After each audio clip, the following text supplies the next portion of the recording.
حكيمي زياش تمريرة هدف فعلا أنصيري.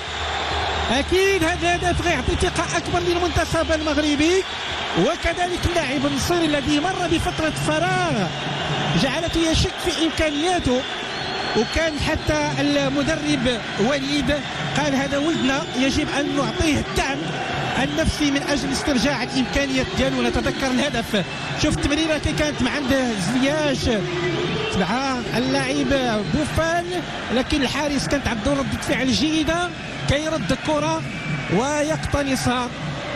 نخلة الجنوب النصيري معلنا عن الهدف الأول كيجي مبكرا في الدقيقة السادسة. هدف غيخلي 14 لوكا كوتشفيلي غرام العميد تمريرة خاطئة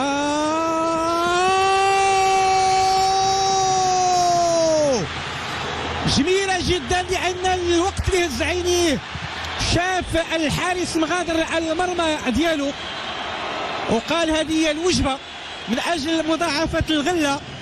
شوف التفاعل ديال الجمهور المنتخب المغربي، جميلة اللقطة بكل صراحة. حكيم زياش الذكي كيبقى ذكي طبعا، هدف يعطي الحكيم الثقة التي افتقدها لأشهر كثيرة.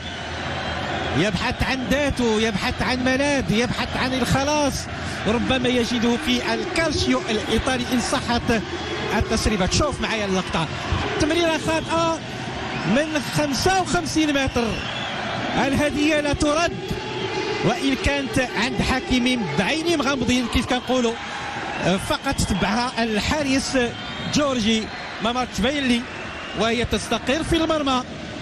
الهدف كيجي في الدقيقة 29 ثنائية لفائدة الأسود، أسود الأطلس التي نريدها.